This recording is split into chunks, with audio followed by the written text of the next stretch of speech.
लोग नौकरियां करते हैं, आप बिजनेस करते हैं, आप काम करते हैं, आप मेहनत करते हैं, आप पसीना बहाते हैं, और उसके पीछे कारण यह नहीं होता कि आपको काम करने में बड़ा मजा आता है। पीछे कारण यह नहीं होता कि हम क्या बताएं, स्कूल में इतनी गर्मी में जा करके वहां पर रहना हमें बड़ा अच्छा लगता है। नहीं, कारण यह होता है, आपको मालूम है 30 दिन काम करने के बाद 31वें दिन सैलरी मिलेगी, पेमेंट आएगा, चेक आएगा, यू विल अर्न समथिंग। और आज मैं बात करूंगा आपकी कमाई, your earnings, the payment check.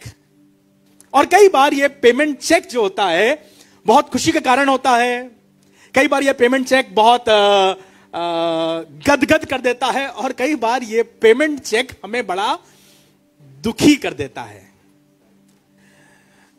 मैं विश्वास करता हूं शायद हम में से हर एक के लिए एक आस होती है इसे प्राप्त करने की, पर कई बार हमारे पेमेंट्स जिस तरह से हम चाहते हैं उस स्तर से तरक्की नहीं कर पाते हैं। आज गवाही दी यहां पर मिसेस अनीता सिंह ने कि प्रभु ने बरकत दी और उनका पेमेंट बढ़ गया।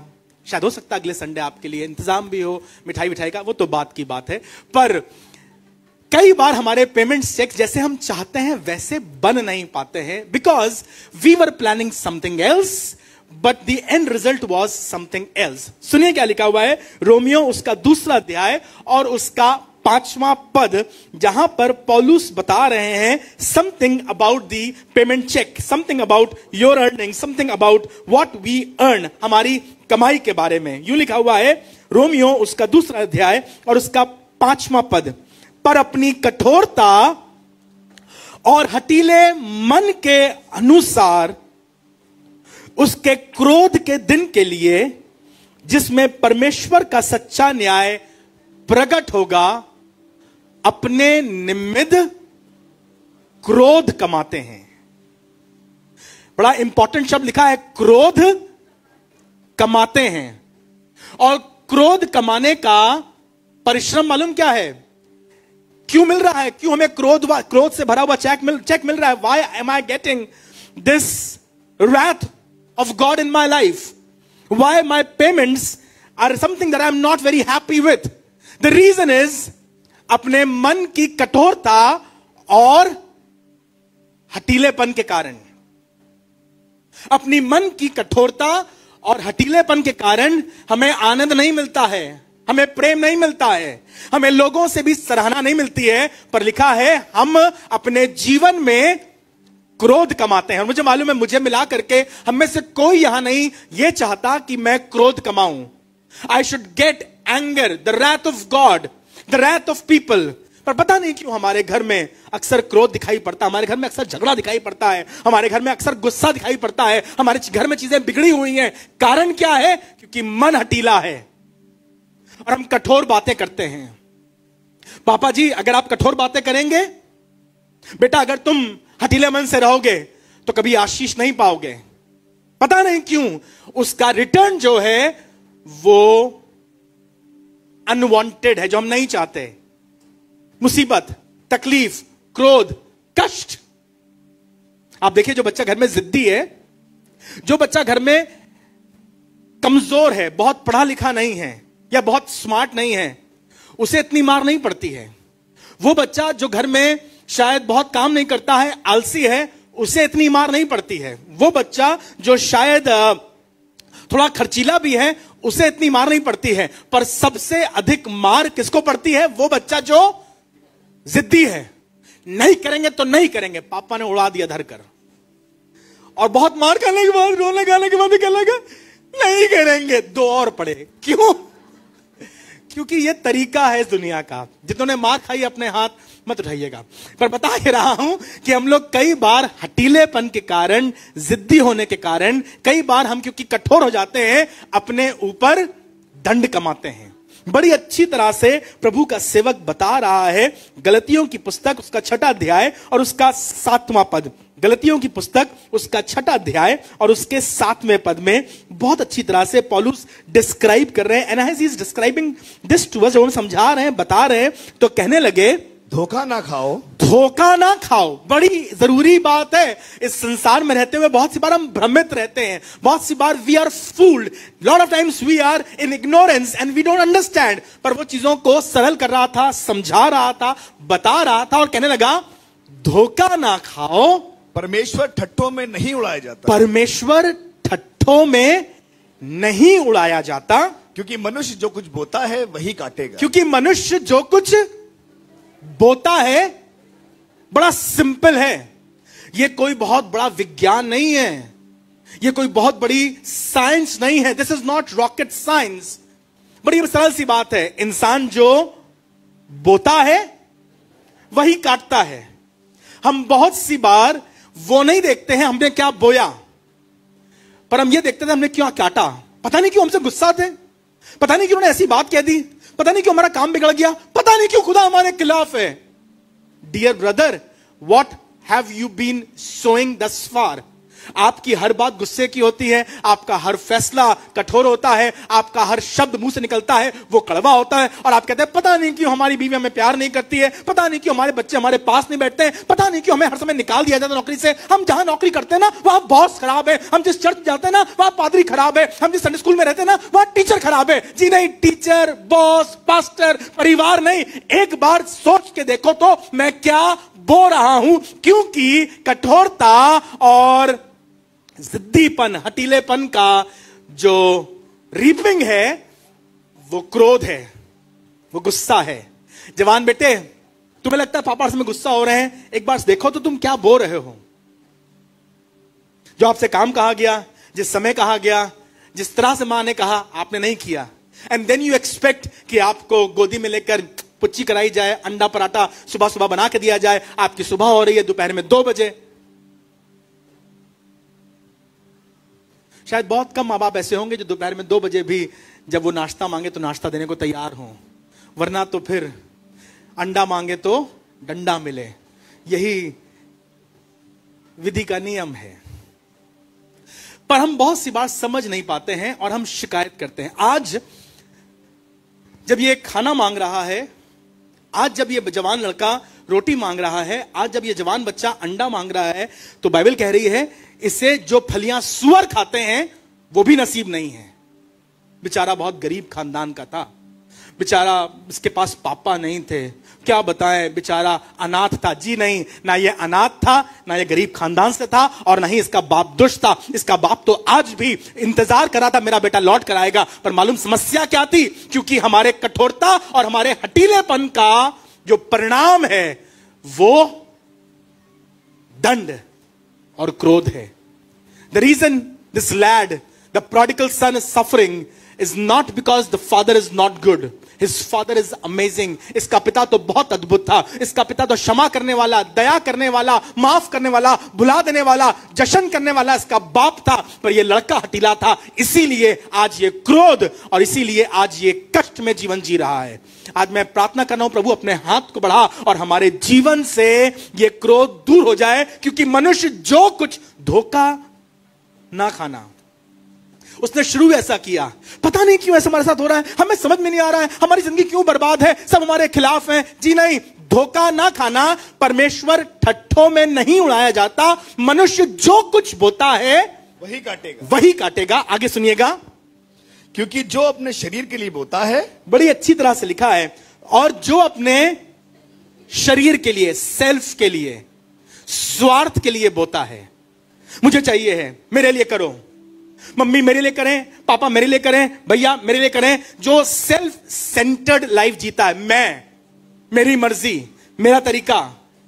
जिस समाज में हम रहते हैं ना, ध्यान सुनिएगा, आप कितने अच्छे हो, कितने पढ़े लिखे हो, कितने सुंदर हो, कितने हसीन हो, कितने जवान हो, कितने अमीर हो, कितने धनवान हो, कितने धार्मिक हो, चीजें हमेशा आपके अनुसार नहीं होंगी। हम चाहते हैं काश कितनी गर्मी है, आप 10 बार कहते रहिए कितनी गर्मी है, कितनी गर्मी है। अगर परमेश्वर ने ठहराया है तो गर्मी रहेगी। अगर आप चाहे तो आप इस गर्मी को एंजॉय कीजिए और कहिए प्रभु धन्यवाद आपने हमारे घर में कूलर दिया है, प्रभु धन्यवाद आपने हमारे घर में एसी दिया है, प्रभु धन्यवाद आपने हमें मौका दिया है कि हम घूमने यहां या वहां जा सकें। या चाहें तो आप शिकायत करते रहिए, कितनी गर्मी है, कितनी गर्मी, हाय गर्मी, हाय गर्मी, हाय गर्मी। चाहे तो इसमें गाना बनाओ और चाहे तो इसमें बहाना बनाओ। बता सिर्फ ये रहा हूं आपको, it is important for us to understand the things will not always go the way I want. Sometimes I keep praying but things does not change. Sometimes I keep crying but things does not change. करना क्या होता है, हमें बहुत सी बार अपने आप को परमेश्वर की मर्जी में और परमेश्वर के हाथों में सौंप कर कहना चाहिए, तो भी मेरी नहीं वरन मुसीबतों के लिए, कष्टों के लिए, समस्याओं के लिए। मैंने तो यीशु मसीह से यही सीखा है, तो भी मेरी नहीं वरन तेरी, because everything will not go according to my will and my desires. पर मुझे मालूम है जो चीजें मेरी मर्जी के विरुद्ध भी हो रही हैं, मेरा परमेश्वर चाहेगा तो उसमें से भी मेरे लिए कोई भलाई उत्पन्न कर सकता है।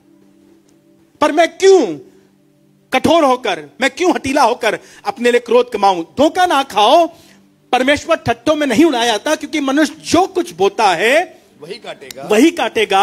और यदि हम शरीर के अनुसार बोते हैं, जी पढ़िए भैया, क्योंकि जो अपने शरीर के लिए बोता है, क्योंकि जो सिर्फ अपने शरीर के लिए, स्वार्थ के लिए, मेरे लिए, मुझे चाहिए, जो अपने शरीर के लिए बोता है, वो शरीर के द्वारा विनाश की कटनी काटेगा। वो शरीर के द्वारा, पेमेंट इज विनाश की कटनी, द रिवॉर्ड, द चेक, विनाश की, डिस्ट्रक्शन की, क्रोध की। पर आगे लिखा हुआ है, और जो आत्मा के लिए बोता है, और जो आत्मा के लिए बोता है, वो आत्मा के द्वारा अनंत जीवन की कटनी काटेगा। वो आत्मा के द्वारा अनंत जीवन की। आज सुबह I want to talk to you about the payment cheque. क्या कमा रहे हैं आप, क्या हासिल कर रहे हैं, आपने क्या उम्मीद लगाई है? अगर आप चाहते हैं कि आप अनंत जीवन काट सके, अगर आप चाहते हैं कि आपके जीवन में खुशी हो, अगर आप चाहते हैं आप घर में धन्यवाद हो, if you father, if you desire कि हमारा घर बहुत अच्छा रहे, हमारे घर में बहुत प्यार रहे, हमारे घर में हमारे बच्चे इज्जत से बात करें, हमारी पत्नी भी तमीज से रहे, तो पापा जी जरूरी है कि आप भी प्यार से बात करें और आप भी तमीज से रहें। मगर आप चाहती हैं आपके बच्चे जवाब ना दें, तो आपको ध्यान रखना है कि आपको पापा को जवाब नहीं देना है। बेटा अगर तुम चाहते हो तुम्हारे घर में पापा प्यार से बात करें और तुम्हारी सब बात मानने को तैयार हो, तो बेटा तुम्हें भी पापा से तमीज से बात करनी है और पापा की बातों को मानना है। क्योंकि जब हम आत्मा के लिए बोलते हैं तो अनंत जीवन की कटनी। बाइबल में एक बहुत भयानक एग्जाम्पल लिखा हुआ है, दूसरे राजा की पुस्तक, उसका 5वां अध्याय। यह कहानी है एलिशा की और नामान की। नामान एक आराम का सेनापति था, यह कोढ़ी हो गया था। कहानी आपको मालूम है, यह एलिशा के पास आता है। किसी ने इसको बताया था, अगर तुम शमरोन के भविष्यवक्ता एलिशा के पास चले जाओगे तो तुम्हारा कोढ़ चंगा हो जाएगा। तो यह अपना रथ वथ लेकर के, सोना चांदी लेकर के, कपड़े लेकर के, दल बल लेकर के एलिशा की कुटिया पर आता है। एलिशा इससे कहता है कि जा करके यर्दन में डुबकी मार ले तो तू चंगा हो जाएगा। To cut the long story short, he agrees and reluctantly but he agrees to go there. जब वहां जाता है, एक बार डुबकी मारी, 2 बार डुबकी मारी, 3 बार डुबकी मारी, कुछ नहीं हुआ। पर 7वीं डुबकी में जैसे ही बाहर आया तो इसका जिस्म छोटे बच्चे की तरह मुलायम हो गया। आश्चर्यकरम, सेनापति जो कोढ़ी था पलक झपकते ही चंगा हो गया। पहली बात ध्यान सुनिएगा, खुदा के घर में तुम्हारी ये शिफा बहती है और आश्चर्यकरम है। अगर तुम आज्ञा मानने को तैयार हो, अपने आप को झुकाने को तैयार हो और अपने आप को उस बहती नदी में डुबाने को तैयार हो, तो स्वर्ग का परमेश्वर तुम्हें उभार करके पवित्र करने को, शुद्ध करने को और ताजा करने को तैयार है। यह आश्चर्यकरम हुआ एलिशा के जीवन में। अब एलिशा बहुत धन्यवाद से भरा है, उपकार से भरा है। He is over burden by thanksgiving, comes back to the hut of इलाशा, Elisha की झोपड़ी में वापस आता है। पहले जब आया था अहंकार के साथ आया था, पहले जब आया था घमंड के साथ आया था, क्या हमारे पास अबाना और परपर नाम की नदियां नहीं हैं, हम क्यों यर्दन में डुबकी मारे हैं। पर अब बहुत दीन होकर के, बहुत हम्बल होकर के, बहुत अपने आप को शर्मिंदा महसूस कर रहा, कह रहा मान गए यर्दन में कुछ तो खास बात है। एलिशा, हाथ जोड़ के तुमसे गुजारिश है, ये सोना चांदी अशरफियां कपड़े रुपया जो कुछ लाया हूं, प्लीज ले लो, प्लीज ले लो, प्लीज ले लो। एलिशा ने कहा खुदा की कसम मैं तुझसे कुछ ना लूंगा, प्लीज ले लो ना, सब तुम्हारे लिए है, तुम्हारे खुदा के लिए है। पता नहीं क्या बात थी एलिशा की। एलिशा ने कहा मैं तुझसे कुछ नहीं लूंगा। एलिशा की बात मानकर नामान धन्यवाद करता हुआ और अपना सारा सामान, घोड़े, रथ, अशरफियां, चांदी, कपड़े, हीरे जवाहरात वापस लेकर के जाने लगा। सबने ये बात देखी थी। एलिशा के यहां एक नौकर भी था जिसने सारी घटना देखी थी, उसका नाम गहेजी था। अब देखिए इस पूरी कॉन्वर्सेशन में प्रभु के सेवक एलिशा के नौकर का रोल। 20वां पद यूं कहता है, दूसरा राजा उसका 5वां अध्याय और उसका 20वां पद, 2 किंग्स चैप्टर 5 एंड वर्स 20।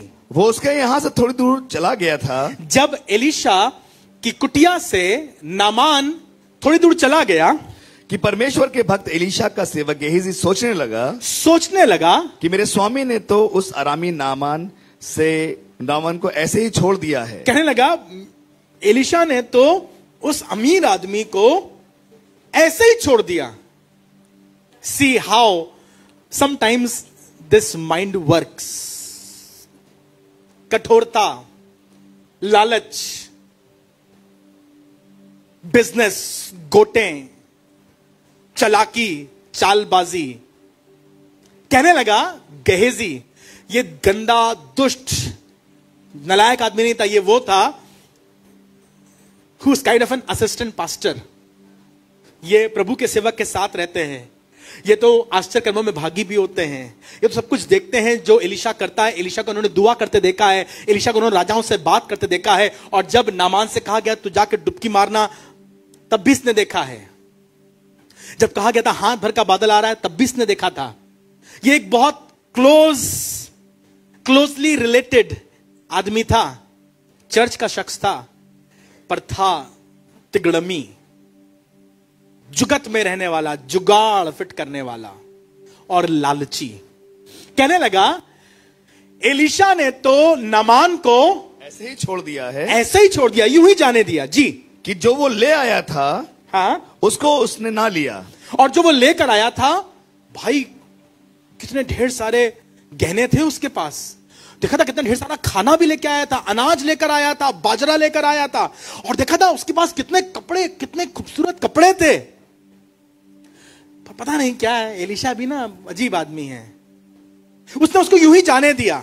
सुनिएगा, परंतु यहोवा के जीवन की शपथ, परंतु परमेश्वर की कसम, खुदा कसम, मैं उसके पीछे दौड़कर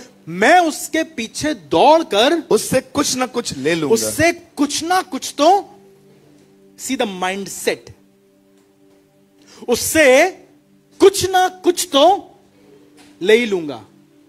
अरे हमने बताया था उसको, हमने बताया था रास्ता ये है, हमने बताया था उसकी यर्दन नदी से बहती है, हमने बताया था उनको ये शॉर्टकट है, हमने बताया था उनको कि यहां से चले जाना तो फायदा होगा, हमने बताया था पानी यहां पे साफ रहता है, हमने बताया था। और अब तो हम बहुत सी बार कुछ ना कुछ के चक्कर में बहुत कुछ छोड़ देते हैं। God is not wanting to bless us with कुछ ना कुछ, but God is wanting to bless us with बहुत कुछ। और मेरी दुआ यह है कि आप खुदा के घर से कुछ ना कुछ लेकर नहीं, पर बहुत कुछ लेकर जाएं। और कुछ ना कुछ चक्कर में हम अक्सर खता करते हैं। This man wanted a check of कुछ ना कुछ, थोड़ी सी ताली मिल जाए, थोड़ी सी तारीफ मिल जाए, थोड़ा सा रुपया मिल जाए, मेरे बच्चे के एडमिशन हो जाए, और जब मैं मरूं तो मुझे कब्र मिल जाए, कुछ ना कुछ। पर मेरी दुआ यह है कि तुम आज कुछ ना कुछ नहीं, पर खुदा के घर से सब कुछ, आसमान की बादशाहत, अपने जीवन में आनंद, अपने घर में चंगाई और अपने घर में शांति और जो कुछ स्वर्ग का है वो सब लेकर जा सको। इसलिए पहले उसके राज्य और धर्म की, तो ये सब चीजें जिसके लिए लोग दीवाने रहते हैं, तुम्हें आपसे क्या चाहते हैं? What do you want to have on the payment cheque? कुछ ना कुछ। And he was running after Naaman for कुछ ना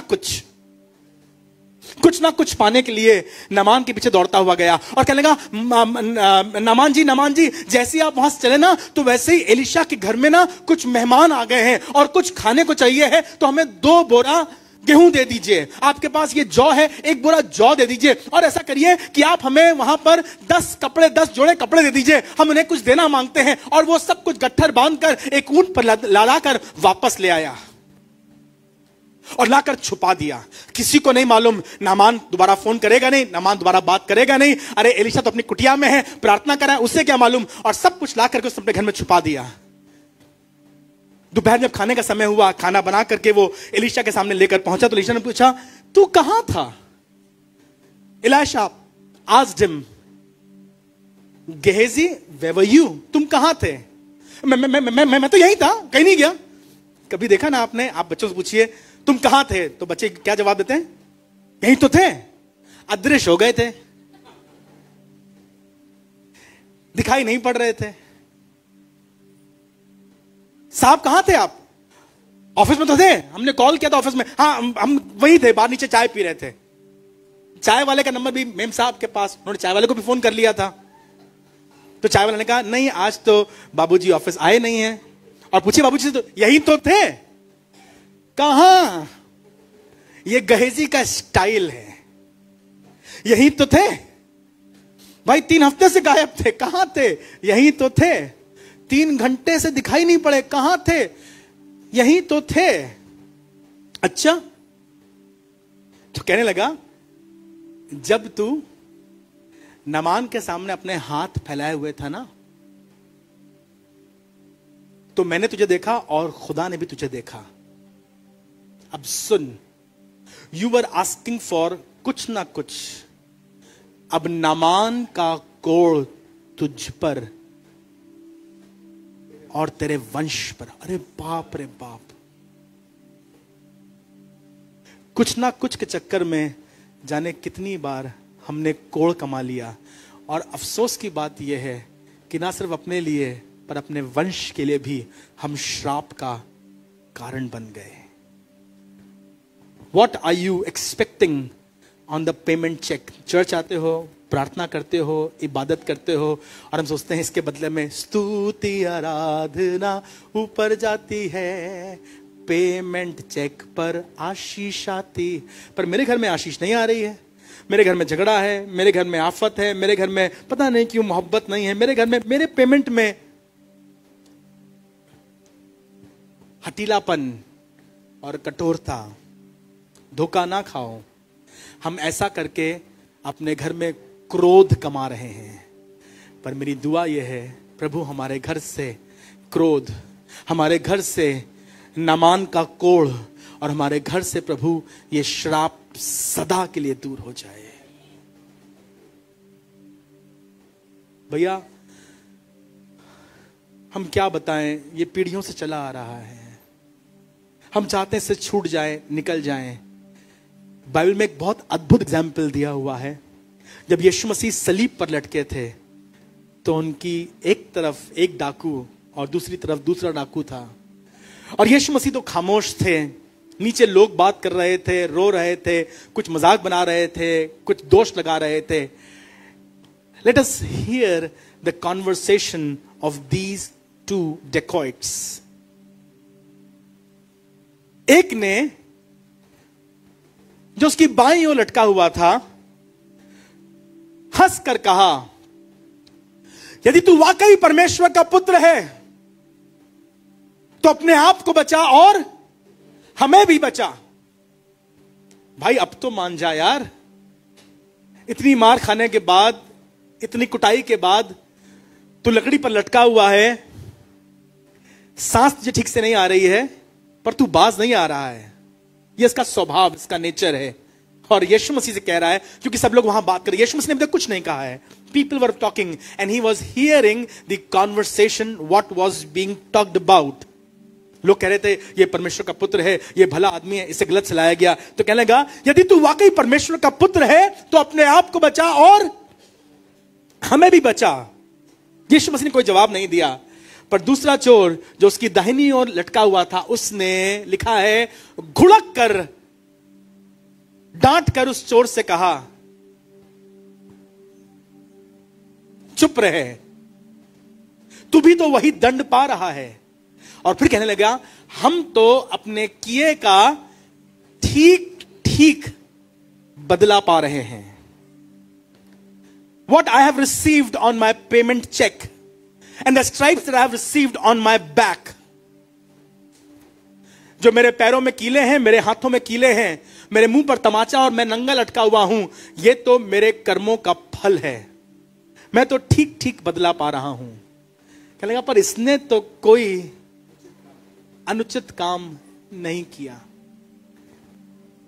एक आदमी जो मुसीबत में, तकलीफ में और परेशानी में गुजर रहा था, उन परिस्थितियों के बीच में, उन कड़वे हालातों के बीच में, he had the understanding and he had the wisdom and he had the heart to say, जब तू अपने राज्य में आए तो मेरी, मैं धन्यवाद करता हूं। उसने मालूम क्या कहा? उसने कहा, मैं समझ गया कि आप हैं तो राजा। यीशु मसीह को जो राजा बनाने को स्वीकार करता है और यीशु मसीह के राज्य में शामिल होने को तैयार होता है, one who is ready to accept him as a king, the immediate effect was the writing on the payment check was immediately deleted and something else was there, और कहा गया, तू आज ही मेरे साथ। मेरी दुआ यह है, किसी की नरक की जिंदगी आज परमेश्वर की दया से स्वर्ग की जिंदगी में, किसी का नरक का एहसास, झगड़ा, क्रोध, दांतों का पीसना, कड़वाहट, प्रभु आज तुझे राजा बनाने के कारण जिंदगी में तब्दील हो जाए। आइए अपनी आंखों को बंद करें। आज अगर आप मेरी बात समझ पाए और अगर आप प्रभु का वचन ग्रहण कर रहे हैं, तो आपसे कहना चाहता हूं सीधे और सरल शब्दों में, तुम्हारी नरक की जिंदगी आज आशीष और बरकत से भर जाएगी। कोढ़ से सना, कष्ट से, पीड़ा से, दर्द से और शनै शनै गलता हुआ ये बदन आज सेहत से, चंगाई से और जीवन से परिपूर्ण होगा। Accept Jesus as your saviour, accept Jesus Christ as the King and the Lord of your life. Abana, पर बड़ी बड़ी नदियां हैं, फरात बड़ी बड़ी नदियां हैं, पर अगर तू तैयार हो जाएगा यर्दन में अपने आप को डुबोने के लिए, अपने आप को झुकाने के लिए, तो तेरी तकदीर और तेरी तस्वीर सदा के लिए बदल जाएगी। आज का यह दिन किसी के लिए एक नई शुरुआत हो सकती है। क्या कमाते रहे, क्या गंवाते रहे, What have you been earning so far? मुझे नहीं मालूम, पर मेरी दुआ यह है आज तुम कह सको, प्रभु जब तू अपने राज्य में आए तो मेरी सुधि लेना। इमीडिएट इफेक्ट, तू आज ही मेरे साथ स्वर्गलोक में होगा। किसी की नरकीय जीवन, विनाश का, कष्ट का, क्रोध में पड़े रहने का ये अंत और अनंत जीवन की शुरुआत। क्योंकि जो शरीर के लिए बोते हैं वो तो विनाश की कटनी काटते हैं, पर जो आत्मा के लिए बोते हैं वो अनंत जीवन, अनंत जीवन, अनंत जीवन, अनंत जीवन। प्रभु हमारे पैसे, हमारे मकान, हमारी गाड़ी, हमारा ट्रैवल, इन सब से बढ़कर we are praying for the eternal life. हमारी कमाई प्रभु ऐसी ना हो जिसमें कीड़ा लग जाए, क्योंकि हमने सिर्फ पैसा कमाया, हमने सिर्फ घर बनाया, हमने सिर्फ गाड़ी खरीदी, पर चाहते हैं प्रभु हम आत्मा के लिए अनंत जीवन और स्वर्ग में अपने लिए धन इकट्ठा कर सके। जहां ना कीड़ा लगता है और ना काई लगती है। दया कर, दया कर, दया कर। अपने जीवन में, अपने मन में 1 मिनट प्रार्थना कीजिए, और 1 मिनट की प्रार्थना तुम्हें नरक से स्वर्ग में, जहन्नम से आसमान में, मौत से जिंदगी में, और डाकू से पवित्र बनाने की सामर्थ्य रखती है। प्रभु आज अपने वचन के अनुसार हमसे व्यवहार कीजिए, और प्रार्थना करता हूं तेरी दया, तेरी सामर्थ आज किसी के जीवन के कष्टों, श्रापों, दंड को दूर करके, कठोरता और जिद को हटा कर प्रभु आज किसी के जीवन से ये कड़वाहट हटा करके नया कर दीजिए, ताकि आपका जीवन हमारे घरों में, हमारे मनों में और हमारे परिवारों में राज करे। प्रभु यीशु मसीह नासरी के नाम से, आमीन। प्रभु आपको आशीष दे। Thank you very much